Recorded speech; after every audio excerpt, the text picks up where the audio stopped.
G'day, it's Pete here, and today I'm back to highlight some of the hands that I played from the recent Gold Coast Congress. I am actually fresh back from a victory there, so this is me up on stage winning the Gold Coast teams with most of my team.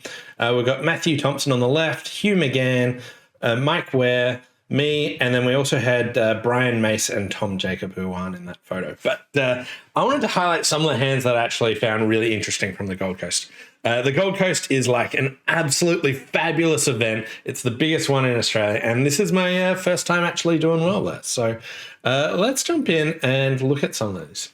Now, this first hand is actually from the Gold Coast pairs. So the Gold Coast has sort of a pairs event at the start and then a teams event. And this one, I didn't really cover myself in glory, but I thought this was like a really interesting one, and I wanted to dissect this hand a bit. So on my right, the opponents opened one club, which was just a strong club, 16 or more points. And then it went pass, and they bid 2 diamonds, which was game forcing with a diamond suit. And then it went 2 no balanced, 3 no trumps. And that went all pass. And I've got this nice heart suit to lead, so I led the Jack of Hearts. And here, dummy comes down with just 10 points. We know East has about 16. And the first heart went to the Queen. And the King won. And now it went 7 of hearts back. And we get the 9, and I'm winning. And at this stage, I have to work out what do I want to do. So I want you to pause and think, what do you know? What's going on with the heart? What options do we have? So here, if we look at the play again, so the previous one went Jack, Queen, King, 2. And now it went 7 of hearts, 9, 10, 3. So there's only 2 hearts left out. And that's the ace and the 6. So the question is, do I actually want to continue hearts? Imagine East has 4 hearts here, and they had the ace and the 6 left. Well, if I lead a heart now, they actually get 2 extra tricks. They get the ace, not 2 extra tricks, but they get the ace and they get their 6 as well. If the hearts are 5, 3, 3, 2, I could set up a heart, but am I going to get back in quick enough? I've got the Queen of Spades, but that may or may not be an entry. So at this stage, do I want to play a heart? If they're 3, 3, I need to get back in with the Queen of Spades. If East has 4 of them, then I'm actually giving them an extra trick. So I actually switched here, and I'll open up all the cards. But here, my partner actually had both of the remaining hearts. Now, we could have just taken 5 hearts. I sort of overthought this one a bit, but also missed one key component. I want to wind this back, and you can see this from my partner's perspective of what they were actually thinking about here. So if we jump over to their hand and then just backtrack to the opening lead, once all these disappear. All right, they've got this hand where I've got ace, king, 4th heart. Now I've led the Jack, and again, left-hand opponent here has shown a balanced hand. Now, if I've got 4 hearts to the Jack 10, great, we can get our all 4 hearts. But imagine that my hand's got 3 hearts to the Jack 10, 9. So I've got a sequence in hearts, Jack 10, 9. When it goes Queen of Hearts, if they actually win this and just continue the ace of hearts, my 9 falls, and then the 10 goes, and they might not get in for the final one. So what they're trying to do was, Mike was trying to unblock the hearts here by returning a low heart here, so that if I only had 3 hearts, I can win, and then we can get back. If we just undo, and I'll actually jump back to the main position, which is we can see all the hands. And I want to highlight something that I missed here. So here in the defense, it went Jack of Hearts and the King got played. And here, ducked and heart back, and I put in I won the 10. And at this stage, I wasn't sure if I should cash the hearts, and I was wondering what if East had 4 hearts, to including the ace and 6 left over here. But here, if East had 4 hearts, ace, 9, 4th, they wouldn't typically duck the first heart. So if I backtrack once more, and we imagine that East actually had ace, 9, 6, 2 of hearts, when the king goes up here, if they had 4 hearts to the ace 9, they actually have me as like their 9 is relevant if they can make it so that only I'm on lead. If they won the ace and then played other stuff such that I got in with my queen of spades, I wouldn't be able to continue hearts without setting up their 9. So typically they wouldn't actually be ducking the heart from 4 hearts to the ace 9. So I could have actually worked out that I know that East didn't have 4 hearts here. Like, it's not a good play for them to be ducking if they had ace, 9, 6, 2 of hearts here. So this one was funny for me. This sort of encapsulated how our pairs event went. But I was thinking about it. I misjudged it, but we had great partnership harmony after this hand. Me and my partner, Mike Ware, had a good laugh. He said, well, we started well. We cashed 2 tricks. We had 5 cashing tricks. We had a 9-card fit. It's not often that the opponents were like in 3 no trump. The opponents start the 9-card fit. They take 2 winners and they're like, okay, we're done. We are done. So that was the first hand that I wanted to highlight from the pairs. I found it really interesting and trying to think about what cards could people have. You want to get into the specifics here, but one of the key things that I missed here was just thinking, well, if they had ace, 9, 4th, they probably should have just won the ace the first time. So I could have continued a heart here. So I've got about 16 hands that I want to highlight from the Gold Coast, but we'll only do them sort of in blocks of 3 or so. But we will jump on to the next hand. So this next hand, my partner opened 1 club, which we were playing short club. This could be 2 or more. And the next hand got in there with a weak 2 and heart. And I ventured in 3 diamonds. My partner bid 3 spades. And now at this stage, this is the first spot where I had like an interesting decision. So I could just bid 3 no trumps. I've got enough points for game, most likely. I have a heart stopper. 3 no looks like it's entirely plausible. But if my partner's an unbalanced hand, then I could actually see a world where we could make 6 clubs. Imagine they've got like ace, queen to 5 clubs, king of diamonds, ace of spades, and a singleton. Then 6 clubs would probably be pretty good. So I was looking at supporting clubs here. Also, with my partner's options, when they open 1 club and then bid 3 spades, I think this should actually convey some extra length in clubs. Their other options here is they could bid 3 hearts over my 3 diamond bid just to say, do you have a stopper? So I felt like this 1 club did convey that they actually had some extra length in clubs. So I went ahead and bid 4 clubs, and partner bid 5 diamonds here, which is like, I'm weak, I'm minimum, and I prefer your diamonds. I don't actually want to play in clubs. So we get to 5 diamonds.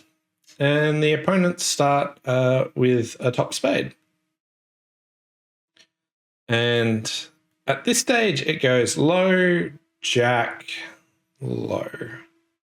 And in my thoughts here, I've lost a spade. I'm missing the jack of diamonds, which is a bit of an issue, but hopefully diamonds aren't too bad. I have to find the queen of clubs. And at some stage, I have to lead a heart towards the king and probably trump a heart. But now the opponents continued a low spade. And I was like, what's going on in the spade spot? Should I go up with the queen? But I eventually elected just to put in the 8 of spades because I thought it was pretty strange that they're like leading a low one, and the 6 appears. So they've just given me a discard here. So I pretty happily discarded a heart, and this means I don't need to trump my heart. At this stage, I could play a heart over, like a heart up, or I could start pulling trumps. I knew I needed to lead a heart at some stage, and I wasn't too worried about anything the opponents could do. So while here, just let a heart. and they hopped in with the ace, and then just continued a heart. So at the stage we're in, and now I played the ace of diamonds, and the jack fell. So at this stage, my final hurdle I've got on this hand is actually who's got the queen of clubs and who do I want to play for the queen of clubs. Now, I missed a good play here, which I'll come back to, but I just played a diamond to the king and ace discarded, and I continued drawing trumps.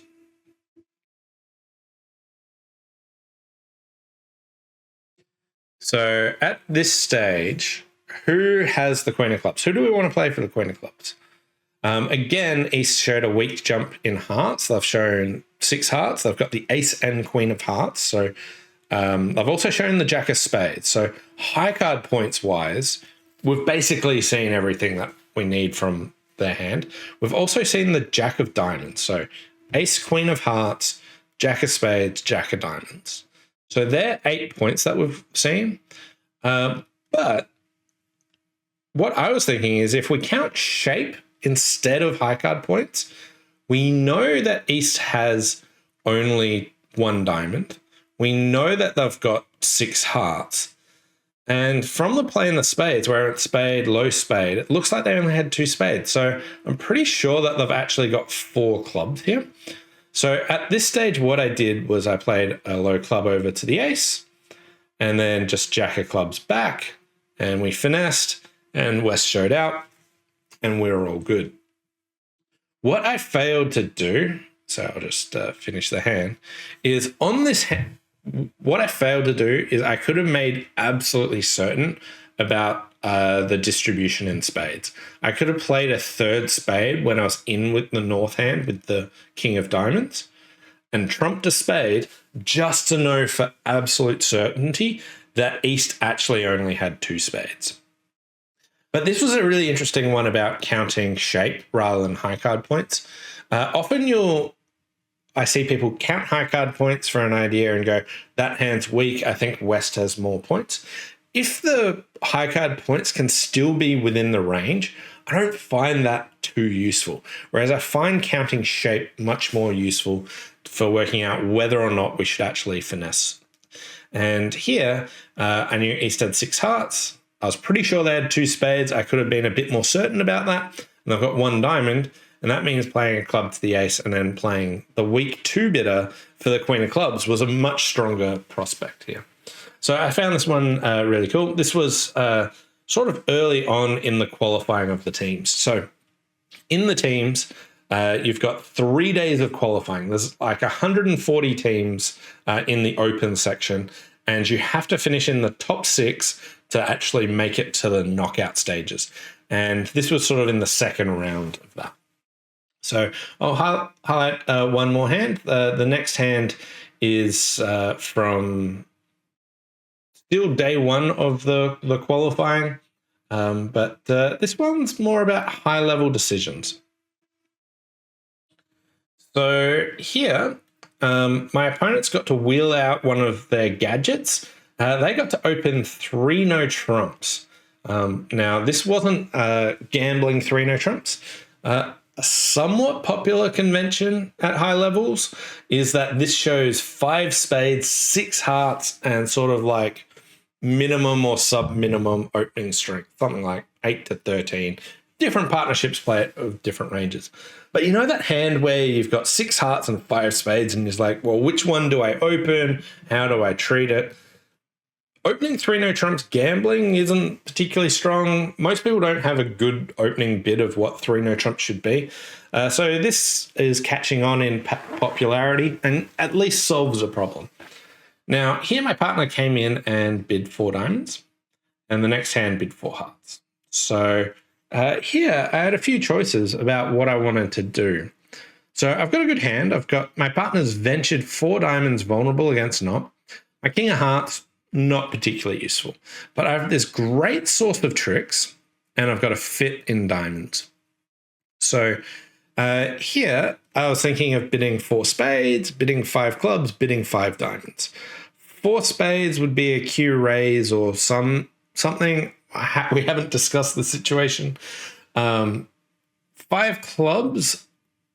Do I want to insist on my clubs? Or is 5 clubs saying, like, I've got great clubs, which suit do we actually want to play on? I thought that maybe I would need better clubs for doing this.